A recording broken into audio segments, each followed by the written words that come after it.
know it looks like a UNESCO play, but it's just a delight to have all of you here. 2 people laughed, that's okay.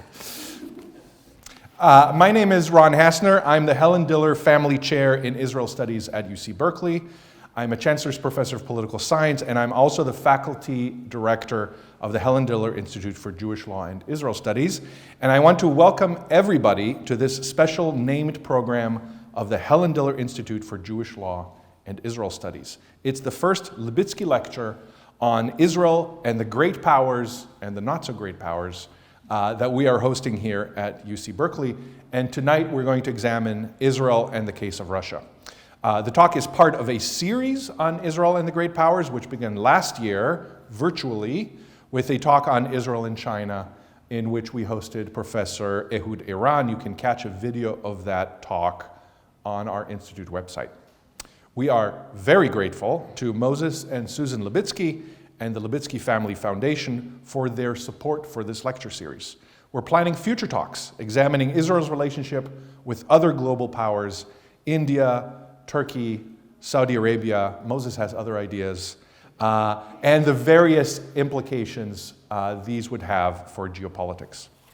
If you are new to our institute, the Helen Institute for Jewish Law and Israel Studies has been on the Berkeley campus for 10 years, providing robust academic and experiential engagement around Israel and Jewish law, thought, and identity for students, faculty, and the greater community.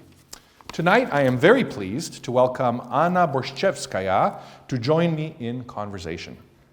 Anna is a senior fellow at the Washington Institute for Near East Policy, focusing on Russia's policy towards the Middle East. Anna is also a contributor to Oxford Analytica and a fellow at the European Foundation for Democracy. She's the author of a brand new book, Putin's War in Syria, Russian Foreign Policy and the Price of America's Absence, which I think will be one of the themes for tonight. She's also the author of the February 2016 monograph published by the Washington Institute called Russia in the Middle East. She holds a doctorate from George Mason University. Tonight, Anna will join me in a conversation exploring Israel's relationship with Russia. In the second part of our discussion, in about half an hour or 45 minutes from now, we will draw on questions from the audience. The undergraduate fellows of our institute are going to be circulating note cards, so please write your questions as clearly as you can, even the doctors among you, on those cards, and I'm going to collect them during the talk and then read out some of those questions. So Anna, welcome. Thank you very much. Delightful to have you here.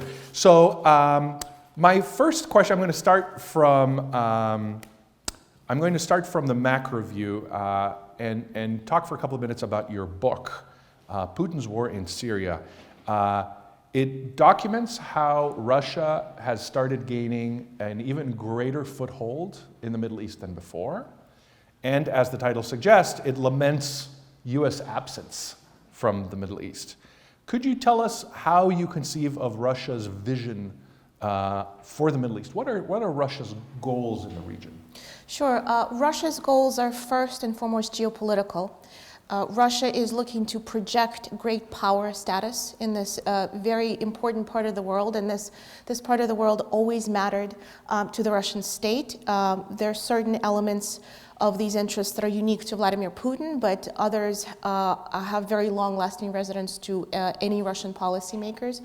And the fact of the matter is this part of the world will matter to anybody who is ultimately in the Kremlin. The geopolitical interest, unfortunately, is zero-sum in kind of a broader Putin view of the world, where for Russia to win, the United States has to lose. And so to that end, Russia seeks a reduction of American influence, greater Russian access to this region on a whole host of levels, militarily, economically, and so forth. What Russia is interested in projecting itself as a peacemaker, as a power that can talk to conflicting sides, but ultimately it doesn't offer a genuine resolution. And the crux of it is that if the Middle East remains sort of simmering, but with conflict but not boiling over, there's advantages to Russia because then everybody needs Russia. However, it has no vision for ultimately an improvement. It has no vision for seeing a better future. So the vision for the Middle East is not ideological the way it might have been during the Cold War. Is there a military benefit to Russia? Is there a trade benefit? Are there countries that Russia is more interested in engaging with and countries that Russia is less interested in engaging with? There's, from a military standpoint, Russia is absolutely interested in boosting its arms sales and also constructing more nuclear reactors in the country. In fact, the Russian state fairly cynically used Syria as a testing ground, basically an advertising arena for new Russian weapons. And it was a way of showing to the rest of the region, look at what weapons Russia has, they're available for purchase. The Russian military even cheaply disposed of old munitions on Syrian territory as well. So from a military standpoint, there's the arms sale aspect of it. There's also the aspect of having a greater Russian military presence. And that is chiefly through the Russian bases in Tartus and Khmeimim in Syria. Russia historically sought warm water port access in this part of the world, and Russia now has this strategic and permanent military presence, and it is using it as a springboard to project power throughout the region. There is, of course, a broader trade interest as well. The Russian state wants to have more trade relations. But again, it comes with a relationship with Russia, which is very different than a relationship with the United States. Okay, and outside Syria, without talking about Israel yet, so let's say Egypt, Saudi Arabia, Gulf states, does Russia have any unique interests there that are different from China, US interests? So with each of these countries, and I think we have to take them each one at a time, yes, Russia absolutely has its own interests. When it comes to the Gulf, Russia puts a lot of emphasis on its commercial relationship, but also a little bit on the military relationship as well. You're seeing an expansion of that. However, because the Gulf has a lot to offer commercially, it's an important element of a source of investment. When it comes to Egypt, the military relationship is growing, and again, it's building on earlier Soviet history with Egypt. Russia is building nuclear power plants, not just for Egypt, but also for Turkey. And so it is capitalizing on whatever advantages it has. It's basically, I mean, I guess the way to summarize it is Russia is pursuing a strategy of a country that knows it has limited resources, and it is strategically resorting to whatever tactics it has available under a particular situation. It's a much more flexible approach than that of the Soviet Union. Is the Middle East a big priority for Russia as it looks around the world? Is this an area that it considers to be an area of primary importance and a focus of its attention, or is it secondary to its broader global role? It's among top priorities. Historically, the Russian state has always looked not just west but also south into what was called the vulnerable soft underbelly of Russia, and this was true of Tsarist Russia, this was true of Soviet Russia, and it's also true of Putin's Russia. And the reason why I became so interested in studying Russia in the Middle East is precisely because so much of Western commentary focused so much on Europe, but not so much on South. The fact of the matter is Russia has a large Muslim minority. Officially, Russian officials will say that they're worried about terrorism emanating from the Middle East, although when it comes to if you look at what they actually done to combat terrorism in the Middle East, is an entirely different story. But the fact of the matter is that there's just so many fundamental interests that Russia has, and the Mediterranean, the Eastern Mediterranean, is a strategic point because it allows Russia to project power towards NATO and NATO's southern flank in southern Europe, as well as the Middle East. So it's a fundamental focal point of Russia's relationship with other great powers. So one more question before I get to Israel, and I'm hoping that the note cards are circulating so people can write their own questions on these. This is a tough question, I apologize ahead of time, but how do you think the Russians viewed America's recent adventures in Iraq and Afghanistan? What lessons do you think the Russians learned by observing our policy? So the Russians never, to put it mildly, they never acquiesced to the U.S.-led invasion of Iraq, the coalition efforts in Iraq. And again, that's putting it mildly. People who are familiar with Putin often talk about how there were two specific videos that he watched sort of obsessively over and over again. One was the execution of Saddam Hussein, and the other years later was the murder of Muammar Gaddafi. And in here we come to a very important point, and that is Russian domestic politics are completely interconnected with Russian foreign politics.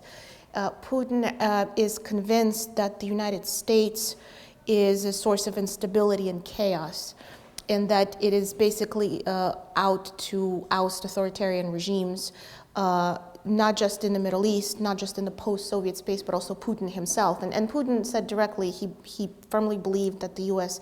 State Department has given the signal for protesters in Russia to come out in 2011. So there's this interconnection between protests of other authoritarians that he sees and the United States. And for this reason, it is the US-led global order that he sees as his chief priority. So no matter how much you hear Russians talk about terrorism and so forth, it's really their fundamental concern is the United States. And they want to see American global role reduced, and thereby this is how they see their own domestic future secured. And they interpreted our efforts in Iraq and Afghanistan as being a reduction of U.S. influence, or as being partially successsul in intimidating them? And I apologize, I didn't talk about Afghanistan at all, but I certainly will. They interpret our efforts in Iraq as failure, as supposedly an effort to impose something completely foreign externally from the top down. And the way they talk about Afghanistan in particular is in even more direct terms. You could see in how senior Russian officials reacted. They call it a complete failure, again, of American supposedly sort of coming in with this mission to change the country from the top down, and they say it caused nothing but tragedy, nothing but suffering. And they've used it as a way to promote their own worldview as an alternative. And this actually brings us to another important point. You had mentioned correctly earlier that the Soviet Union had a communist ideology. It was an ideology with a capital I, right? Putin's Russia doesn't have this type of global ideology anymore, in a sense that it's not communist. When it comes to its approach, especially to the Middle East, it's a much more pragmatic power than the Soviet Union was. Having said that, it doesn't mean that there's no vision. Putin's Russia does have an ideology of sorts, and it's an authoritarian vision, one that is fundamentally anti-liberal. Anti-liberal in, again, looking at using the word liberalism with a capital L, that is Western liberalism. I don't mean this in terms of liberals and conservatives in the United States. So it is a fundamentally anti-liberal approach to world politics. One of the things that Putin had said, it's a comment that I think hadn't received enough attention in the past. He once said that very few states have true sovereignty. And the states that he did name are that fall in this limited category included the United States and Russia, of course, and I believe India, China, and perhaps several others. This statement speaks volumes of his worldview of what the international system should look like. The post-World War II U.S.-led global order, the security structure that was set up in place, says that small states matter just as much as large states, that there are limits to what any government can do to its citizens.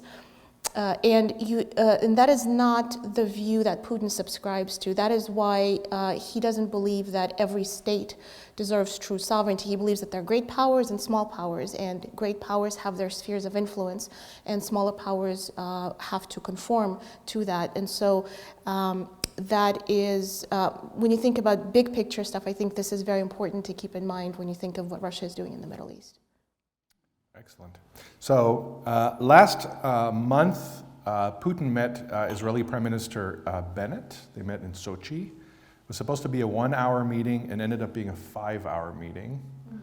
In fact, it ran on so long, it was a Friday afternoon, that Putin ended up hosting the Bennetts for Shabbat because they were no longer able to travel. So on that front, at least, it seems like a blooming romance. The focus of the conversation may have been or might have been technological cooperation, including shared ventures in information technology. So I guess I have 2 questions for you. First of all, as we inch closer to Israel, do you have a hunch about relations between Israel's leadership and Russia's leadership, how that's going? Issues that they, first of all, personalities, but also issues that they share a vision on and issues that they don't. And then I'll ask a follow-up question specifically about the technology. Sure. To the extent that I'm able to gather at this stage, especially looking at the statements public statements that came out of this meeting, my initial reaction, at least, is it seems that Bennett's government wants to continue very much in the same vein as his previous government when it comes to relations with Russia in particular, and that is continuing good relations. Bennett talked a great deal about the Soviet Union's role in fighting the Nazis in his remarks, and that's a theme that Putin also has repeated over and over again. It's a narrative that he pursued in his relations with Israel, and that is focusing on the positive role of the Soviet Union, but also ignoring the negative, and that of course is Stalin's pact with Hitler. If you're familiar with Putin, this is one of those sore points for him. He's written a long article in the National Interest rehabilitating Stalin's pact with Hitler. The whole issue of Stalin's rehabilitation has been a major theme of his presidency domestically. And so from Israel's perspective, but also from Putin's perspective, I would say this is a very pragmatic relationship. But it is hitting some very important themes, and that's one of them. To the extent that I'm able to gather, I think Israel is going to try to maintain good ties with Israel as it has, with Russia as it has previously. So on this issue of information technology, it's easy to see where Russia and Israel's interests here overlap. Not just in the world of espionage, but also in the world of sort of public civil use of that technology. I'm wondering what you think about how this conversation between the 2 leaders, and especially the focus on technological cooperation, is perceived in the United States, where many of these Russian companies are sanctioned. Is there an American red line here that alarms American observers as they watch this Russian-Israeli relationship? It's a great question. And I don't have a very good answer from a policy, from a broader policy community, because I haven't seen a public response to that. But I can speak for myself as an analyst. This does raise questions for me. I think Israel, like frankly many other countries, I don't think Israel is unique in that sense, feels very confident in its own cyber capabilities. I think they're quite aware of who they're dealing with, but I think their sense of security comes from thinking that their own cybersecurity is strong enough to protect them. And I'm not sure if that's necessarily the case. It certainly raises questions for me, because, and this is, by the way, true of dealing not only with Russia, but also with China as well. Certainly, the Chinese would also be very interested in reverse engineering some of the technology that they get. So the short answer is I think this is, first of all, it also shows you why Putin is so interested in having good ties with Israel. From his perspective, this is a very pragmatic relationship, no matter how much he pays lip service to friendship. And he does it routinely. He talks about Israel being a practically Russian state, given its very large Russian-speaking community. But the fact of the matter is this is a very pragmatic relationship, and Israel has a lot to offer, and Putin is trying to take advantage of that. And do you think that this kind of talk alarms thinkers in Washington, D.C., observers in Washington, D.C.? I mean, I think it's fair to say that probably yes. I haven't seen a lot of public response to it at this stage, but the whole issue of cyber and how much Russia and China is doing is increasingly alarming more policymakers. I think we're going to see more conversation on this issue in the years ahead. You may have seen there was a huge public spat in the Pentagon over American AI, artificial intelligence capabilities when it comes to confronting China, and one official in fact quit because he felt that we're not doing enough. So, and this was all public. So I think it shows you just how challenging this issue is. Excellent. So it seems, I'm saying it seems because there's always a good deal of guesswork involved, that Israel and Russia developed some sort of tacit and explicit cooperation regarding Israeli operations in Syria, right? So that Israel would be able to target either Syrian personnel, Syrian bases, but also Iranian personnel, Iranian weapon shipments, without getting in the way or harming Russia and Russian assets. Do you know how the Israelis and the Russians sort of negotiated this Israeli freedom? Do you know what it is that Russia, is it the case that Russia turns a blind eye to Israeli actions in Syria or permits certain ones? And is there also a red line that Israel can't cross without antagonizing Russia? Yeah, so I guess, the way to start answering your question is, I think the broader context here first, I think that's what matters, is that when Russia entered the Syrian theater, it literally became Israel's neighbor. And like it or not, Israel had to deal with it. Israel, keep in mind also this happened in 2015, late 2015, at a time when Israeli officials also felt that the United States was retrenching from the region, that it wasn't doing as much as it could. And Israel felt alone.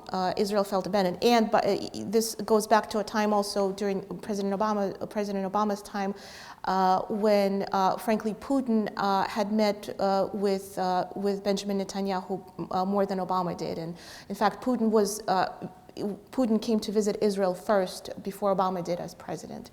And so at this time when Israel felt a lot of concerns about where America was headed in the region, Russia entered Syria. And chief Israeli concern was, of course, the ability to target Iranian-backed fighters in Syria. And the way they had done this is by opening, so in the United States we call it a deconfliction channel. I forget there's a different word for it in English with Israelis, but it's basically a channel of communication to avoid clashes, to avoid any kind of problems. And the advantage that Israel had is they could literally speak the same language doing it. So the idea, again, was simply to have a channel of communication to avoid problems. It was also To the extent that we know, it's also clear that Russia was going to give Israel a free hand in targeting these objects. Having said that, Israel also understood that it depended on Russia's goodwill to do so. In other words, the broader context for what happened is that Israel became dependent on Russia. And what that tells you is that Russia builds leverage over everybody in this region. It is not, so it's not about being loved, it's a very cold, very pragmatic realpolitik. And in this vision of world politics, Russia has to have leverage over everybody, including Israel. You can think of it as a pyramid of relations where Russia is at the top. And that is the crux of what Russia is trying to do when it portrays itself as a peacemaker in the Middle East, as somebody that can talk to all sides. And Israelis also see Russia as a country that has a channel to Assad and has a channel to Iran. So when you think about Israel's interests, like it or not, from their perspective, Russia has something to offer them. Israeli leadership also very much thought that Russia could push back on Iranian influence in Syria. And so from their perspective, having Russia in Syria is better than having Iran. Having said that, Iran is still there as well. I think in this sense, maybe there was a little bit of naivete that colored this thinking. But you can also chalk it up to Russian diplomacy for convincing Israelis on this issue. So looking at it from the Russian point of view, how do the Russians juggle, on the one hand, their desire to keep Assad in place, which I think, at least from Assad's point of view, involves Iranian support, right, and keeping the Israelis happy? You allow the Israelis to execute half of their attacks. You oppose them at some times and not at others. You support big attacks but not small attacks. Is there any intelligence exchange between the Russians and the Israelis that we know of? So none I think that we can speak publicly about, but Israelis will often say that Russians have been helpful on a number of issues, and they won't go into details about what could that be. We can only speculate. Yeah, by all means. We can only speculate, but it could mean provision of information, perhaps. I have to say, though, I still think, and again, this is my personal view as an analyst, that Russians played everybody in this game. And to go back to your question, how did the Russians do it? Well, I think it's a very delicate and rather complicated dance to maintain this balance of very conflicting actors in the region. Because Russia also continued to work with Iran. Russia supported Hezbollah. Russia armed Hezbollah. Hezbollah trained alongside with Russian forces, and they learned a great deal from Russia and improved their own capabilities. The irony of this is ultimately everybody thought that Russia had something to offer them.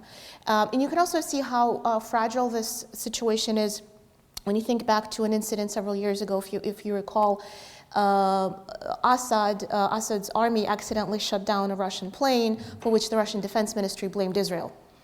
And you could see how, I think that episode highlighted how quickly things can spiral out of control. You also saw a lot of anti-Semitism coming out in the Russian parliament in terms of public remarks that other Russian officials had made. Ultimately, again, both sides diffused the situation, but you could see how fragile this situation is. And to your other question about Assad, Israel was not targeting Assad. Israel was really interested in, again, targeting Iranian-backed fighters. And I guess last point, from the Russian perspective too, on the one hand, Russia needed Iran to do all the heavy lifting in Syria. The reason why the Russian military intervention was low cost was because Iran did most of the hard work, most of the heavy lifting. On the other hand, because Russia is playing this, again, this balancing act, it doesn't mind so much if Israel targets Iran, because ultimately as long it wants Iran to be strong enough, but also not too strong so that it can't challenge Russia. And so therein lies the other Russian interest. Excellent. So I now have a very, very generous pack of questions from the audience. I'm gonna try to look for some overlaps because I can't go through all these questions, but they're all very good. It's a question from Professor George Breslauer, who is Berkeley's resident political science expert on Russia, and we're fortunate to have him here today. And it's a question about Russia's position on Israel's relationship with its neighbors.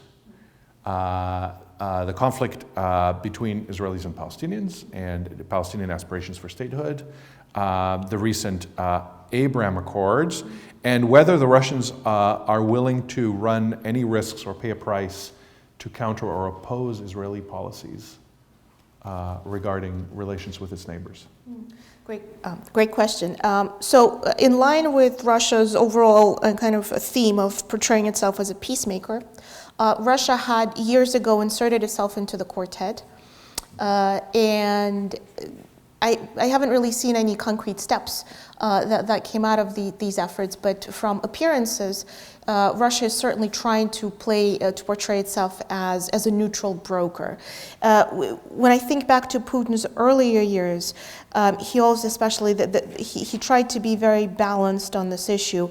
But I haven't seen any resolutions that he proposed. It's more about rhetoric. I've seen a lot of rhetoric, but nothing, no more concrete steps in that. Russia also hosted Hamas, frankly, and Hezbollah. Hezbollah, by the way, is not a terrorist. I'm sorry, Russia does what with Hamas? Hosted Hamas and Hezbollah. So when it comes to, so that's kind of a Russian style, portrayal of quote unquote being neutral, that is hosting everybody.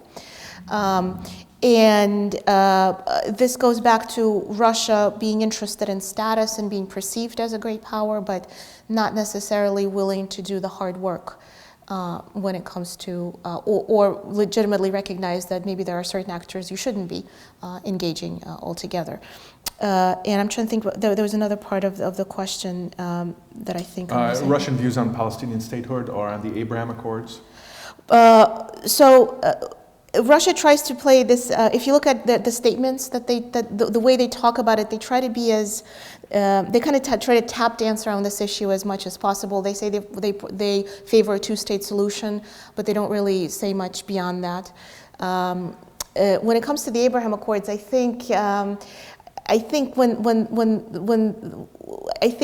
their reaction was to be frank, one of sulking, if I may describe it, because I think when these accords were signed, it highlighted that only the United States has the power to broker an agreement like that, to sign a peace deal, and Russia really couldn't take its place. I'm trying to remember what statements came out from the Russian government officially on this point, but they were fairly kind of muted, and so I would describe it as sulking. And I think was there any more? No. That was it. Okay. Does Putin have a preference regarding Bennett versus Netanyahu? Did the Russians follow the change of government in Israel with any concern or delight or apathy? No, I think they certainly followed it intently. I don't think they were apathetic. I think they were certainly interested in what was going to happen. But to the extent that I can see, they expect, because they've built a very strong relationship with Israel, I think they seem to be, and also judging by the public statements that came out from Bennett's government, I haven't seen a fundamental shift in how Israel would be approaching Russia, and so for that reason, I think they seem pretty comfortable, at least at this stage. You've alluded to sort of fundamental cultural affinity, is that the right word, between Russia and Israel? And I have a lot of questions about this in the note cards from the audience, and I hope people are scribbling down more questions as we go. Can you say a little bit more about this affinity? I mean, other than the fact that there's a very significant minority of Soviet/Russian expats in Israel. Any shared vision? Sure. I think there's so much to say from a cultural perspective. This was approximately 1 million immigrants who, although I understand the numbers are now a little bit lower, more like 700,000, but certainly it was 1 million at one point, who, for a country as small as Israel, with a small population as Israel, fundamentally affected the country's development. That these are immigrants who took part in rebuilding Israel and taking part of all sectors of Israeli society, including government. When it comes to, again, to the extent that I'm aware of how the Russian-speaking community in Israel views Russia, my understanding is that these views are fairly mixed. Keep in mind these are Jewish immigrants who left Russia. And even the issue of Crimea, for example, the issue of Putin's annexation of Crimea received very different reactions from different segments of this population. But the fact of the matter is there is that sense of connection to Russia. There's visa-free travel between the two countries, and this happened under Putin. So the emphasis on travel between the two states, on business ties, that this is, it's hard to overstate just how much a connection like that matters. And Putin several times referred to Israel as basically a Russian-speaking state and sort of part of Russia almost. I forget the exact language he used, but whenever Putin talks about any country being part of Russia, it usually also raises questions for obvious reasons. Slightly menacing, yes. Slightly menacing, exactly. Now, this isn't to say, I think Putin understands that Israel is not Ukraine, for instance, and it's not as if he's going to send missiles or little green men into Israel or anything to that effect. But the fact of the matter is he put a great deal in cultivating the Russian-speaking community in Israel. One example of this was several years ago. The Russian state began paying pensions to Russian immigrants in Israel, and nominally this was not a very high amount. What's interesting is this law came out right at a time when then Prime Minister Medvedev publicly told pensioners in Crimea that the Russian government has no money for them, but you hang on. This was a very famous comment where he said, sort of off the cuff, he said, "There's no money, but you hang on." And so at a time like this, when the Russian government can't pay its own citizens, it is giving money to Israeli citizens. It also highlights their intentions, and that is more about cultivating a certain image, about trying to court a particular community. Now, I think there are limits to where that goes again, for the reasons that I just mentioned, but you do see Putin trying very hard. Very interesting. So does that mean, and I've got two more questions on this here, does that mean that the Russian-speaking diaspora in Israel has some leverage in Russian politics over the Middle East? So one person here asked about Israelis of Russian and Ukrainian descent who participated in meetings in support of Navalny, and the influence of that diaspora on the Russian diaspora in Israel on Russian policy. Yeah, so I think, again, I think it's a very mixed picture because there, again, you're talking about people who left Russia, and Crimea especially resonated very differently in different parts of Russian-speaking communities. It also created a lot of antagonism towards Russia. So I'm not sure how far that influence goes in terms of policy, and I think there are a lot of questions to be asked precisely how far this goes. But influence in any community is it is a degree of influence. It is a degree of leverage, and it's something to be aware of. Now the other issue is that even the non-Russian speaking members of the Israeli society look at Russia as a great power, and one that they need to cultivate, again, for more pragmatic reasons rather than anything sentimental. Another member of the audience asked about dual citizens of Israeli-Russian extraction like oligarchs, billionaires, multimillionaires, who might have an effect on the economic relations? It's a great question, and I haven't followed this very closely, but there certainly have been some reports about a degree of corruption that comes from closer business ties with Russia in the diamond industry, for example. I remember seeing that. Again, I don't have any more examples in this, but the fact of the matter is whenever you deal with Russia, eventually the issue of corruption comes to the fore. It's being direct. Fair enough. How does Russia's relationship with Turkey, how might it affect Israel's relationship with Turkey, or Israel's relationship with Russia? So let's talk about that triangle before we talk about Iran. Oh, that's a fascinating question. I haven't considered this at length. I mean,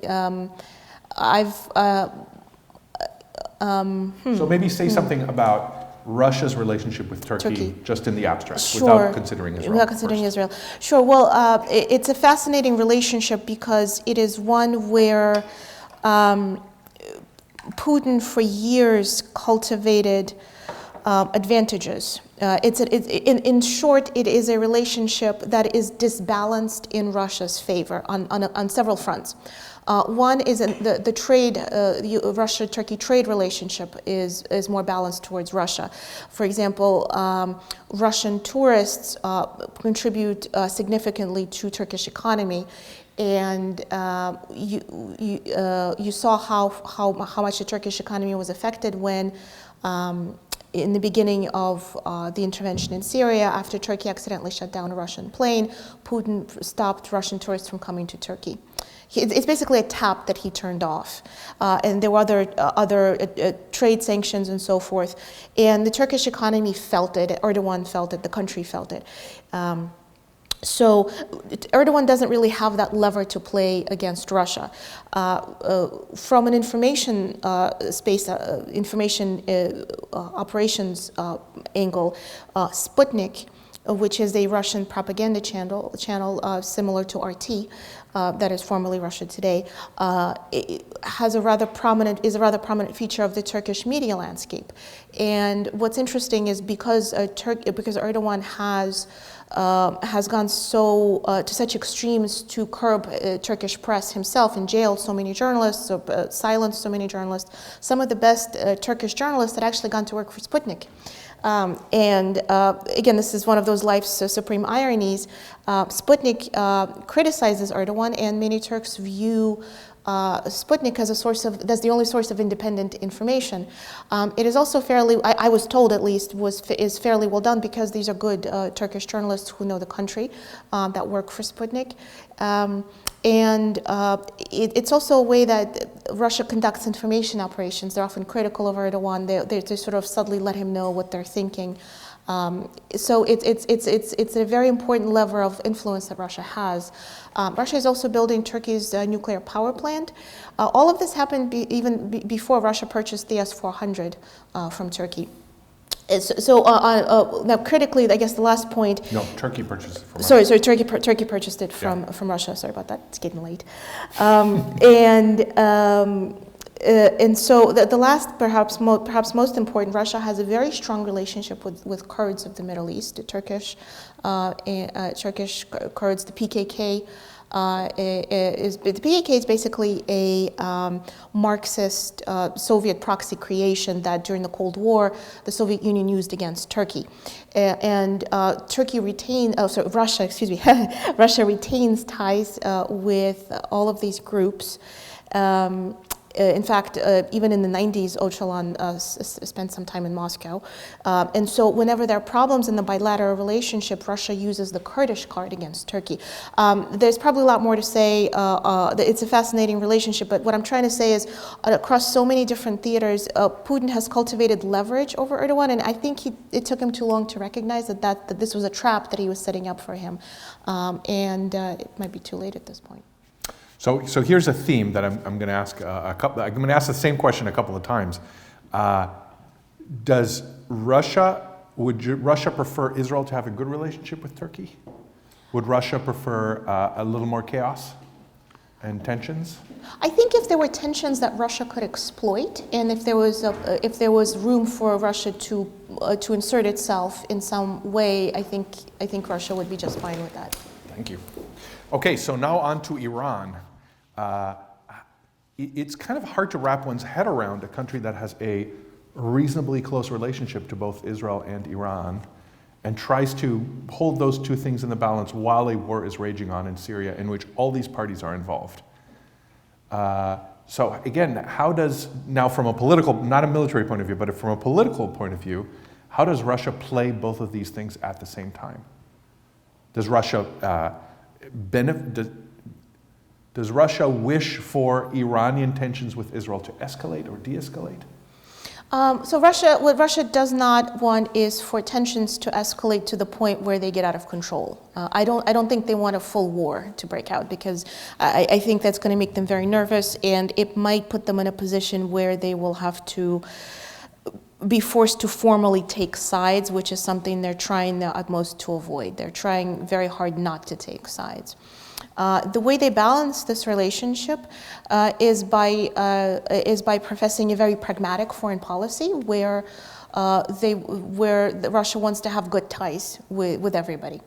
The interesting thing about Iran is that, at least from a Russian perspective, there's no contradiction between perhaps sometimes competing with Iran on certain issues such as energy. In the energy field, Iran is a competitor, technically speaking, to Russia, but also cooperating on other issues. And so and again, Russia portrays itself as somebody that can talk to everybody, and therefore somebody that can offer all some kind of a unique benefit that they can't get anywhere else. That is how Russia is playing it now.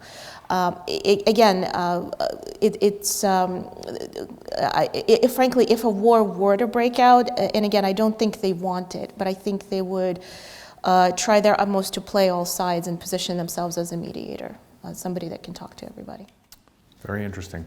The fact that the Eastern Mediterranean, meaning Israel, Lebanon, and Western Syria, sit on these warm water ports that are very important to both Russia and China.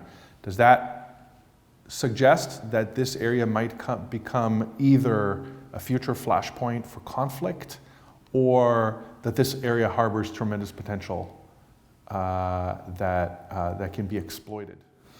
I think it's probably more of the latter, but the question is how it's going to be exploited, in what way. And I think we still have a lot of unanswered questions, but what we are seeing is that Russia is asserting itself more, and the United States is not. This does open a potential for low-level conflict again, and that raises all sorts of questions about how Russia is going to exploit it. When it comes to warm water ports, that's a historic Russian aspiration. Russia always sought warm water ports. Tsarist Russia did it, Soviet Russia did it, and what you're seeing Russia doing is securing port access all across, looking to secure port access all throughout the region. With a military emphasis or a trade emphasis, or both? Both. I'd say both, but probably more of a military emphasis at this. Again, it depends on I guess, which country we're talking about. Certainly in Syria, it's military. And in Libya, I would say it's probably more military, but also with a potential for trade. What's interesting about how Russia approaches trade and business, by the way, is that there's also less of a separation than the way we think about these issues. So, for example, when Lavrov travels to the region, he travels to Africa also, he oftentimes comes with a business entourage. We don't really have, our political leaders don't bring a business entourage with them, but this shows you how differently Russia connects these issues. And of course, the connection too is that if Russia is going to talk about having business ties, you need security. And in order to have security, that opens the door for Russia to talk about bringing its own security, and therein kind of lies the in for military influence. Two members of the audience, one of whom signed their name. So here's a question from Professor Hadar Danzig-Rosenberg, but there are variations on this question from others in the audience. Would you hazard to guess what Russia's policy towards Israel would look like the day after Putin? Oh, that's a great question. It's a hard question. That's a hard question. Given how very dominant his character is. Yeah. So I don't think anybody really knows what the day after Putin would really look like. I think let me start by answering the question that way. An interesting question to ponder is: will the next predecessor will be interested in maintaining a good relationship with Israel, or will this person be more anti-Israel? And there's a lot of speculation on that front. There's all sorts of speculation about whether or not Putin himself is anti-Semitic or not. It's a whole separate conversation to be had, I suppose.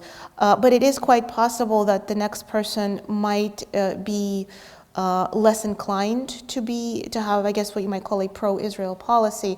Having said that, Putin's pro-Israel policy still empowered Iran, and so it's very difficult to answer this question because the real question perhaps is: will the next person be interested in maintaining this balancing act, and will this person be as talented in maintaining this balancing act?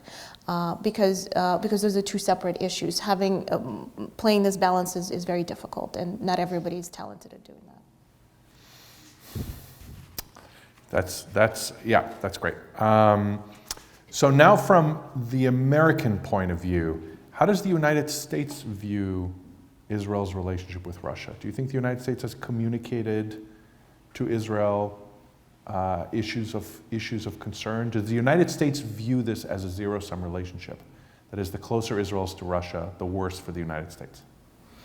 I think it depends who you ask as well, but I think to the extent that I know, the United States, members of U.S. government, first of all, they recognize Israel's legitimate security issues when it comes to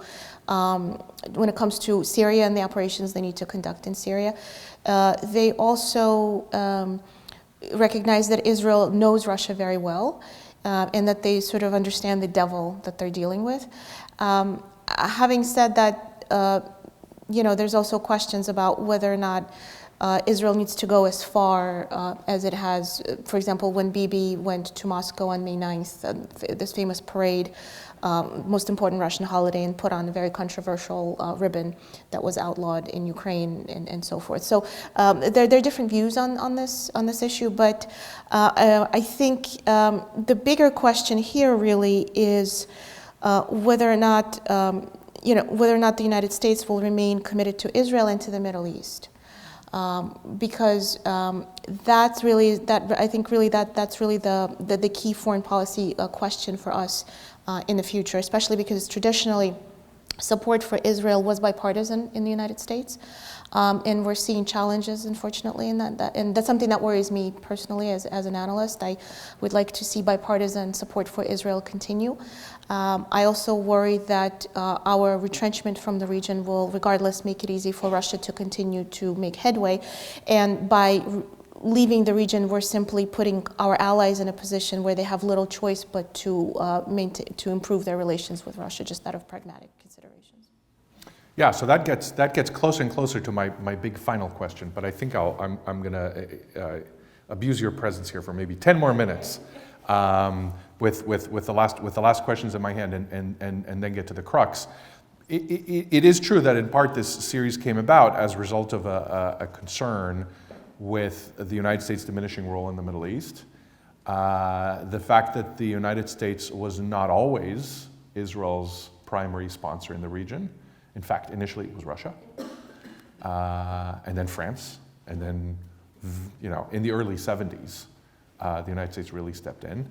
And the impression that if the United States were to slowly remove itself from the region, which seems to be a pattern over the last 3, perhaps 4, 10 years. Yeah, I would say 3 presidents, somebody else would step in to fill that vacuum. And so last time we talked about China, this time we're talking about Russia, and next time we'll talk about India, et cetera, et cetera. But before I get to that point, one person in the audience wanted to know whether Russia has any particular views of former Soviet citizens who emigrated to Israel. I mean, other than the desire by the state to woo them and pay them pensions and please them in various ways, how are they viewed in Russia? It's a great question. And again, it's not something that I've researched in depth. I can only answer it in a cursory way. It also depends a little bit who you ask, and I'm not sure if there are. Well, the best source for this would be the Levada Center polls. A Levada is the name of a Russian pollster, the only independent Russian pollster in Russia that has done the most credible polling. And unfortunately, the Russian government recently labeled them as a foreign agent. It's a very unique label that brings back memories of Stalin, because it was the label of a foreign agent goes back to that time when people were sent to the Gulag. So to an American ear, the word foreign agent is probably not nearly as menacing as it is to the Russian ear. And that tells you, again, something about the trajectory of Russian internal politics. So having said that, the polls that I've seen from the Levada Center show fairly positive views of Israel occasionally. It also depends on how you ask the question. There's probably a lot of variation in that regard, but I haven't seen a whole lot. So from the polling perspective, it's viewed neutrally to positively. Again, I'm kind of generalizing because there's so many polls that have been run over the years. If this question is getting more to the issue of anti-Semitism in Russia, which was historically, of course, the case, I do think anti-Semitism to a certain extent is still there. It's not perhaps the issue that it was before. What was interesting to me, again, to observe in this incident with Assad shutting a Russian plane and the Russian Defense Ministry blaming Israel for it, is this strange slew of anti-Semitic comments that came out publicly in Russia. The other interesting feature of this, and I'm kind of going off on a tangent a little bit, is that there was always Putin's interest in Israel, as well as Kremlin interest in Israel, also has to do with a belief that Jews play a very important role in the United States. It goes back to something very crucial historically, the Jackson-Vanik Amendment, that allowed people like myself to immigrate, my family to immigrate from Russia. It, from the Kremlin's eyes, through the eyes of the KGB, it showed, from their perspective, Jews were very powerful and could influence policy. And in fact, the passage of the Jackson-Vanik Amendment was able to pressure the Soviet Union on its human rights policy. And it showed, it also gave other minorities inspiration to press for their rights in the Soviet Union as well. It was a very powerful piece of legislation, which I hope people don't forget about, frankly, in the future. That's why I bring it up now. Say 2 sentences about the amendment. So Jackson-Vanik was a law. It's an American law sponsored by 2 American senators. It's named after them, and the law allowed improved trade relations with the West for the Soviet Union in exchange for allowing minorities to immigrate. And by the way, it's colloquially known as the Jewish law, but the law never actually mentions Jews. It simply talks about the right to immigration. And it was Jewish groups and it was Jews internally that pressured for this, but they wanted immigration for everybody, not just for themselves. So the reason why do I bring it up to come back to my earlier point about how Jews are viewed and anti-Semitism, the idea that Jews are very powerful, that they control politics, well, there's a hint of anti-Semitism to it. In fact, Maria Zakharova, the Russian Foreign Affairs Ministry spokesperson, said famously on the record once that if you want to know the course of American politics, you talk to the Jews in Brooklyn. and she may not even fully, I don't know whether or not she realized it or not, but there's more than a shade of anti-Semitism to that statement. So I think so on the surface of it, it would seem that Putin regime has done more than anybody else for Jews in Russia, but the fact of the matter is I think this issue is still lurking under the surface, and it might rear its head sometime down the road. And of course, this also brings us to your earlier question about American influence. And what worries me as well is that the more we retreat from the region, the more anti-liberal actors like Russia are going to entrench themselves, and they're going to bring more anti-liberal authoritarian practices and ideological ways of thinking. And I think that can only bode trouble from a whole host of reasons. It's simply going to create a lot of instability. Nature abhors a vacuum. And if we leave, there's going to be, you're going to see more conflict, you're going to see more instability, and as we often like to say, what happens in the Middle East never stays in the Middle East. So I'm one question away from asking you about exactly that, but there's one last question from the audience that I want to ask, and that has to do with exactly the topic you talked about 3 minutes ago, which is the Jewish community in the United States and its role in Russia-Israel relations. Do you have any views on that? On the Russian Jewish diaspora in the US? And how it might be influencing or want to influence, but maybe you have no views on this. I don't have a whole lot of views on this because it's not a topic that I've researched intensively. I do know that there were certain members of early on in the early 2000s when Russia began lobbying to repeal the Jackson-Vanik Amendment. There were some Jewish groups which may have included Russian Jews, and I mean, I don't even know that with certainty. It's a possibility that they did participate in the efforts to repeal Jackson-Vanik, and there were good reasons to have that discussion, frankly, because immigration was free. So from that perspective, there were good reasons to recognize that reality. Having said that, I myself, again, as an analyst, what I argued at the time is the importance of replacing Jackson-Vanik with something else, and that was the Magnitsky Act to pressure Russia on its human rights policies in its current form. And that perhaps is a whole separate conversation. So let's talk about Russia edging out the United States, although that's actually not even a very good phrasing because the United States is leaving quite rapidly of its own accord.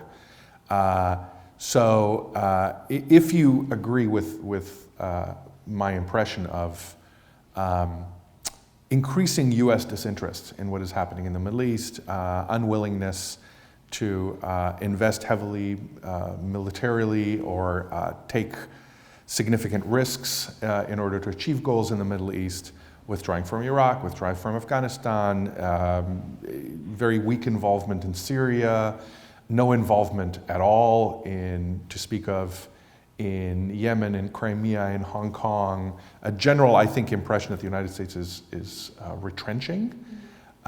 Paint a picture for us of a future in which Russia fills some of that vacuum. Can one imagine a history of Israel's big brothers that goes Soviet Union, France, US, and then at some point in the future, Russia? Is that conceivable? Is that something Russia would be interested in? Yeah, I guess let me start by answering your question to highlight something very important. The United States, what's astonishing about this current trajectory is that the United States still has a lot of resources invested in the Middle East, but the way it's going about utilizing them. First of all, perceptions, especially in a place like the Middle East, often matter even more than reality. And we can talk until we're blue in the face about the security architecture that we still have in the Gulf, but the fact of the matter is what the region is doing is it's diversifying away from us. because it's not just about numbers. Sometimes it's not just about a hard military power. They see the retrenchment, and the way we're turning more towards China. Everything we do seems to be China. So the irony is we still have a lot of cards to play, but we're simply not utilizing them, and we're not even realizing that we're not utilizing them. And so from that, I guess I'll segue to your question about painting the picture of what that might look like. Well, for one thing, the region is already headed towards recognizing Bashar al-Assad. There's more and more talk of normalization.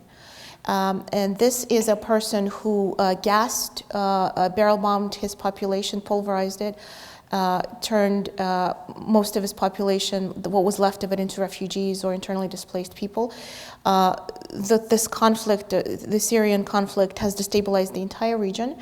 And because the United States never really took a decisive role in Syria and allowed other actors to step in, the region has more and more actors are concluding, well, we've tried isolating Assad for 10 years, and it didn't work. Let's now see if we can talk to him and see where that leads. What does that say? That you can that there's no limit to what you can do to your people, and that you get accepted.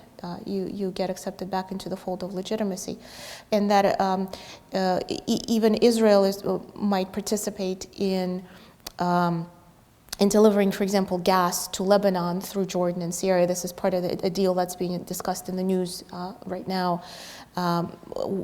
So you're talking about curtailing a lot of achievements in terms of liberalism, in terms of free speech. And here I'm thinking about a country like Iraq also. The interesting thing about Iraq is you wouldn't know it by looking at the news, for all the bad news that's coming out about Iraq. But after the U.S. intervened in Iraq, again, Iraq was controlled by a man who openly admired Joseph Stalin. Saddam Hussein modeled himself after Joseph Stalin. This was another one of the dictatorship that was, when you think about some of the worst places in the world, like Assad, Saddam Hussein, the North Korea, these are all some of the worst people you can imagine. After being brutalized by this regime, Iraq now, for all its problems, is the one place in the Middle East where Iraqis, where people experience a degree of freedom of speech that's only comparable to Israel and perhaps Tunisia. And that's not something you're going to hear in the news, but I've observed it myself, having traveled to Iraq on a regular basis. But the more the United States retreats, the less people are going to trust us. And Iraqis very much want us to be there. They want to see American businesses. They want to see American engagement. But when they see that we disengage, that we open this window to these ideas of freedom, and then we're not willing to stick around and help, the more they're going to look nostalgically through kind of rose-colored glasses to the past and embrace more authoritarian visionaries. So you're talking about a future that is fundamentally liberal, violent, and unstable, and one where ironically we will also suffer from, because we will once again experience terrorist attacks, and frankly we'll have to go back again. And here I'm thinking about Afghanistan, not just the Middle East. I think there's a very real possibility we'll experience. I hope it doesn't happen. I very much hope it doesn't happen. But our disengagement from Afghanistan, I think, made us look both to our adversaries and as a country that, how do I put this? The costs of defying the United States are worth it. I think that's probably the best way to phrase it.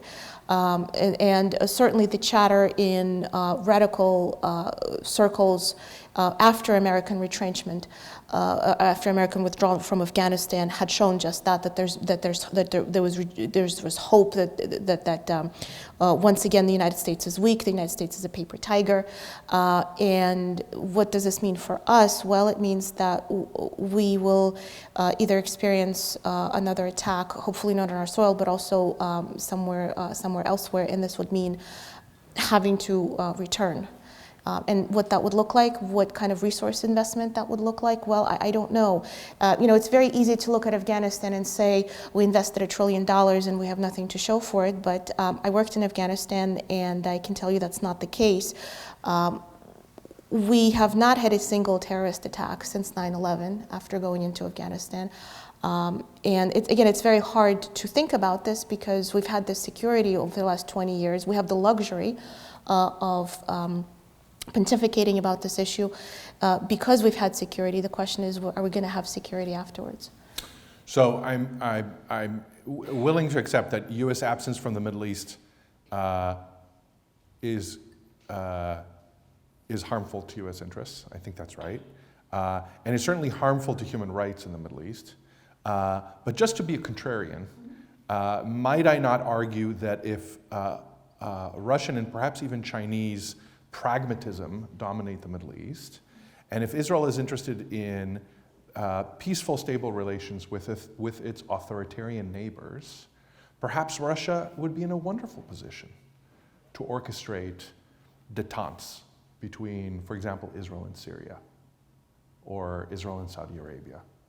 There would be less tension about values, because values would matter a lot less.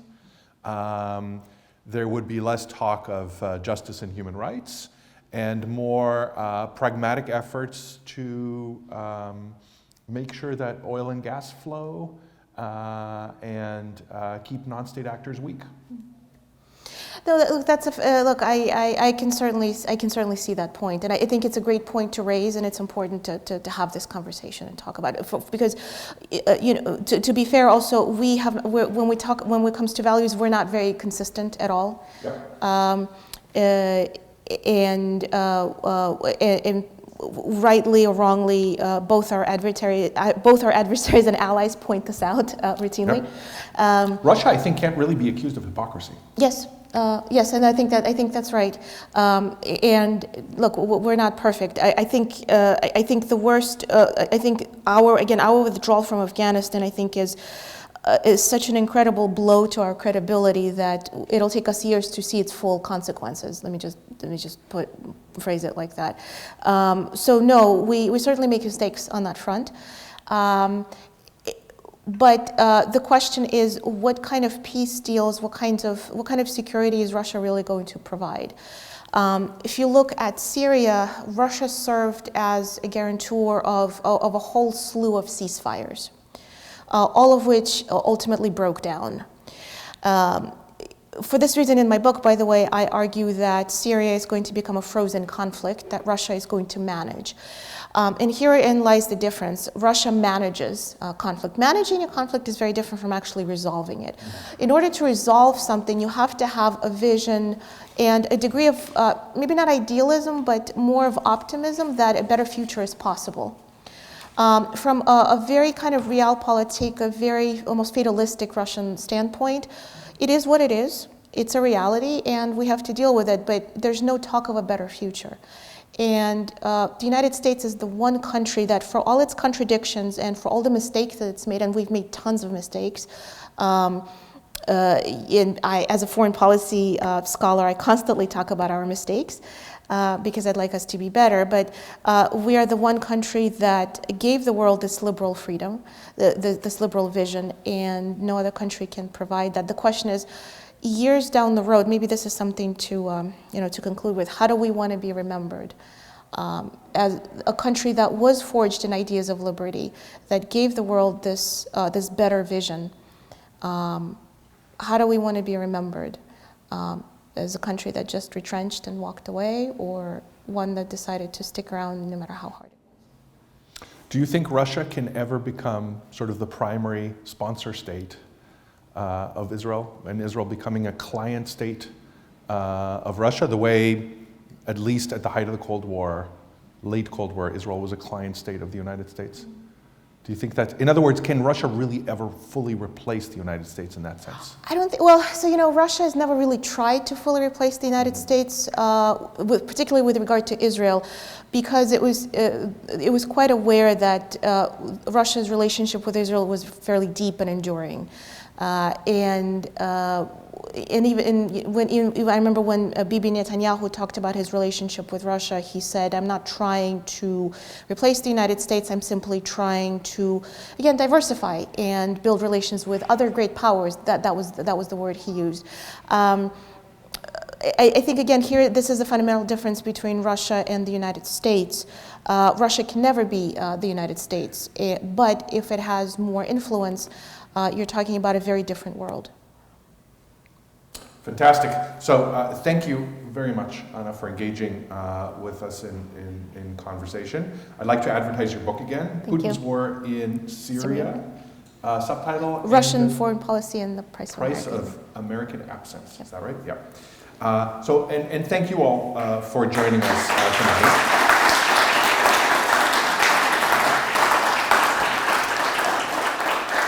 Before we close, I did want to flag our last fall event. We've had events through the Helen Diller Institute almost every week. This is the first one that's been in person, but you can find recordings and summaries of all the other events on our website. We have one last event, and that's on Thursday, November 18. We're going to have another conversation right here at the Bancroft Hotel. That's in 2 days, I believe, between journalist Batya Ungar-Sargon and Professor Ethan Katz about Ungar-Sargon's new book, Bad News: How Woke Media is Undermining Democracy. I don't think that's going to be provocative at all. As part of the Anti-Semitism Education Initiative at UC Berkeley, please look out for our Spring 2022 calendar soon. And please see the Helen Diller Institute events page for more information on upcoming events. Thank you all for your support, and thank you for being here tonight in person.